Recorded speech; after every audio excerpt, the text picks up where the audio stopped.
Protocol analysis is a useful tool to easily decode serial communication. To do that, you can either use the quick access menu and then press decode, or you can press the decode button on the oscilloscope. And then you can decode up to 4 different buses at once. We're just going to choose decode 1. And then from here we can choose our type. We're currently looking at an I2C signal, so we're going to go ahead and select I2C. And then I've already set up the triggers so that we're triggering on our signal. So I will now just copy the trigger over, and this will copy over, basically set up that D7 is clock and D6 is data, just to associate with these 2 lower signals. And now once I've done that, I can turn the bus on. And we'll now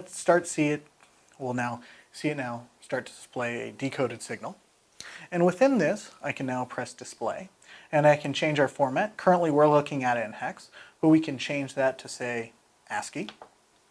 And we'll see it read Regal across the screen. Let's actually change our scaling a little bit on that, just so it's a little easier to read. And now within here, we can then view our data this way. We can also use our event table. And let's scale out a little bit, and we'll now see quite a few different decode events. We'll turn our event table on, and we'll see it start to decode our data, and we can also change our format from hex to ASCII as well. We have our same different formats. And then we have a couple different views. We can view the signal either in packet form, detail, or a payload form. So let's actually jump over to payload real quick. And this allows us to see all the data on the screen being decoded all at once, which is a great way to view really long streams of data where you can't actually see it in green on the screen, but now you can see it in the event table. We can also then, if we hit stop our oscilloscope and press the stop run button, we can then press on packet, and now we can see it all in correlation to our trigger event in terms of time, but we can also see it's a read-write packet and then the address of where it's going to in the data, and if it was acknowledged or not.